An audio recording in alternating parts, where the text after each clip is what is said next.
Assalamualaikum warahmatullahi wabarakatuh. Kami dari kelompok 3 akan mempresentasikan hasil tugas kami untuk mata kuliah analisis farmasi yang beranggotakan Agus Aminurita, Aiwekri Hamidah, Aldina Ceningrum, Intan Puspita Eliana, Rizky Widya Ayuningtia, Siti Muawana, Vidya Putri Kusumandari, dan Yuli Indri Astuti. Judul jurnal, Analisa asam benzoat dan asam salisila dalam obat panu sediaan cair.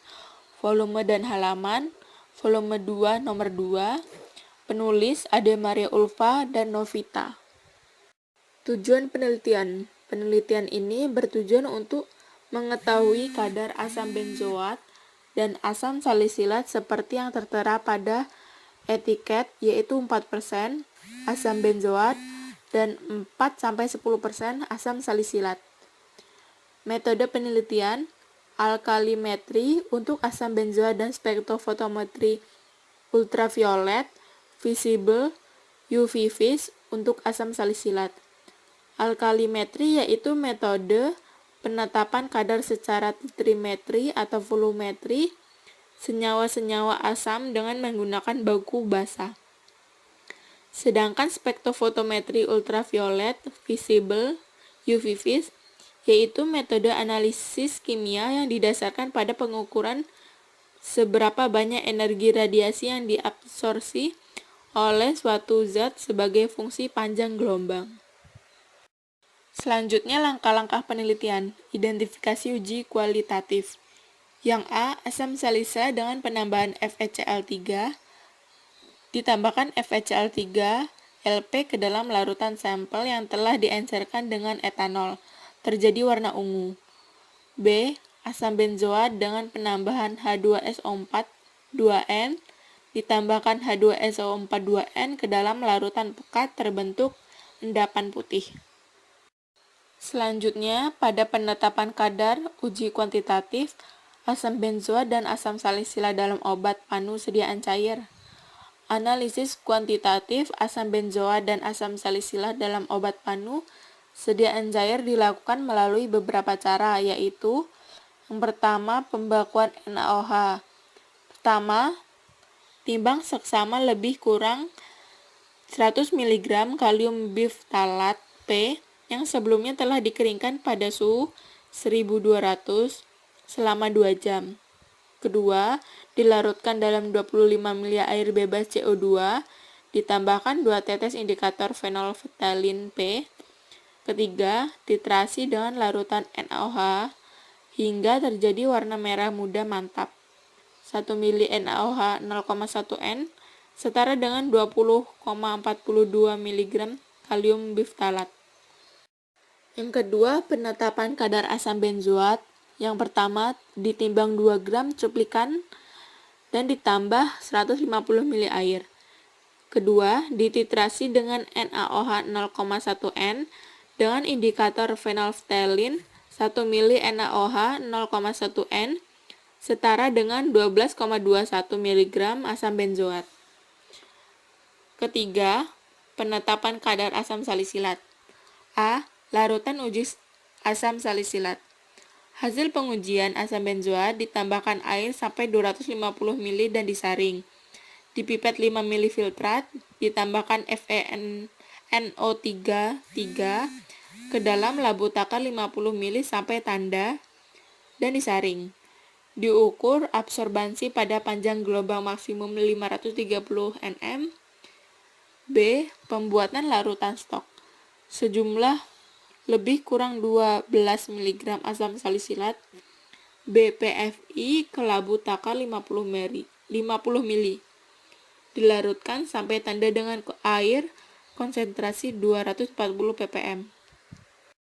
C. Penetapan panjang gelombang maksimum. Dipipet 5 ml dari larutan stok, ditambah larutan FeNO3 ke dalam takar 50 ml sampai tanda. Dengan menggunakan belangko, diukur transmitannya dengan panjang gelombang 400 nm sampai dengan 600 nm. Dibuat kurva hubungan antara absorban dengan panjang gelombang, ditentukan persamaan garis regresi dan dibuat garis regresinya. Yang D, pembuatan kurva kalibrasi. Disiapkan 5 buah labu takar 50 ml, dipipet larutan stok asam salisilat masing-masing 5,0 ml, 6,0 ml, 7,0 ml, 8,0 ml, 9,0 ml ke dalam labu takar 50 ml. Disiapkan belangko ke dalam masing-masing labu takar, ditambahkan larutan FeNO3 ke dalam labu takar 50 ml sampai tanda. Diukur absorbansi masing-masing larutan standar dengan menggunakan panjang gelombang maksimum yang telah ditentukan.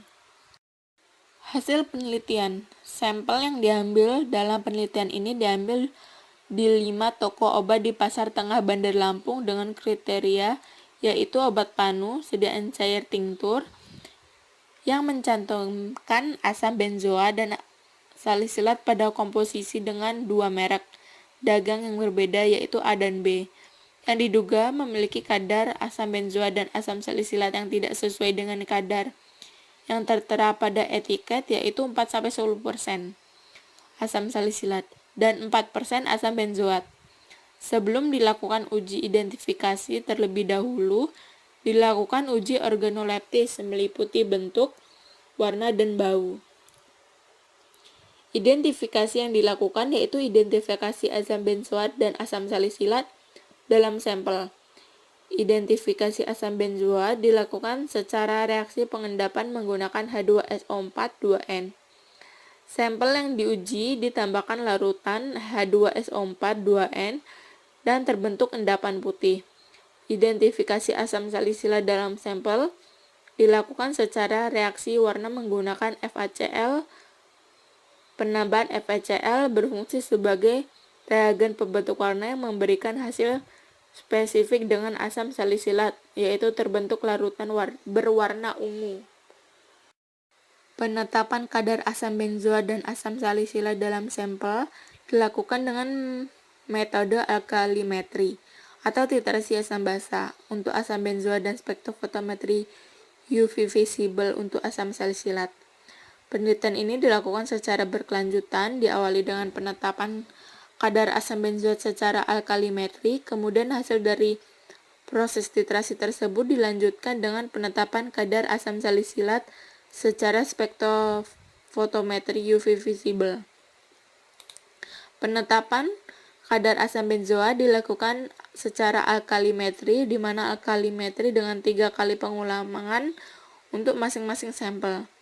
Sebelum melakukan penetapan kadar dengan spektrofotometri UV visible, maka terlebih dahulu dilakukan penentuan panjang gelombang maksimum dengan membuat kurva hubungan antara absorbansi dengan panjang gelombang menggunakan larutan standar asam salisilat pada konsentrasi tertentu. Pengukuran konsentrasi asam salisilat dilakukan dengan cara mengukur serapan dan konsentrasi larutan standar asam salisilat. Berdasarkan hukum Lambert-Beer, absorbansi berbanding lurus dengan tabel Couvet dan konsentrasi larutan. Persamaan regresi tersebut menunjukkan hubungan kelinieran antara absorban dengan sampel, di mana jika semakin besar absorban, maka semakin besar juga konsentrasinya. Hasil dari penetapan kadar asam salisilat menunjukkan sampel A mendapatkan kadar rata-rata 4,689% dan sampel B mendapatkan kadar rata-rata 4.651%. Dari keseluruhan sampel, kadar asam salisilat dalam sampel A sesuai dengan kadar yang tertera di etiket, yaitu 4%. Serta memenuhi kadar optimal asam salisilat dengan sebagai zat keratolik yaitu 3-10%.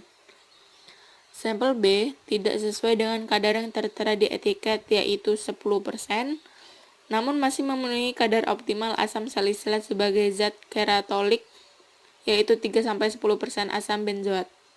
Asam benzoat, asam undesilat, povidon iodin, mentol, pelarut etanol dalam air secara keseluruhan memiliki panjang gelombang yang lebih pendek daerah ultraviolet dibandingkan panjang gelombang asam salisilat atau daerah visible. Semakin luas permukaan kulit yang kontak langsung dengan obat panu, semakin sering frekuensi dan semakin lama durasi penggunaannya secara topikal. Dapat menimbulkan iritasi kulit bahkan toksisitas sistemik. Oleh karena itu, penggunaan produk obat panu secara topikal perlu diperhatikan dengan baik dan benar untuk menghindarkan tubuh kita dari efek negatif yang tidak diinginkan. Kelebihan dari penelitian ini yaitu kelebihan dari metode titrimetri volumetri yaitu mudah dan mampu memberikan ketepatan yang tinggi. Adapun kelebihan metode spektrofotometri ultraviolet visible UV vis yaitu memerlukan peralatan berbiaya murah sampai sedang dan mempunyai kepakan analisis yang cukup tinggi serta banyak dipakai untuk analisis farmasi dan analisis klinik. Karena luasnya ragam bahan farmasi dan bahan biokimia yang menyerap radiasi sinar UV dan sinar tampak. Kekurangan penelitian. Kekurangannya dari penggunaan instrumen spektrofotometri UV vis diantaranya senyawa yang akan dianalisa harus memiliki gugus kromofom atau gugus pembawa warna dan memiliki ikatan rangkap terkonjugasi serta mempunyai panjang gelombang yang terletak pada daerah ultraviolet atau visible.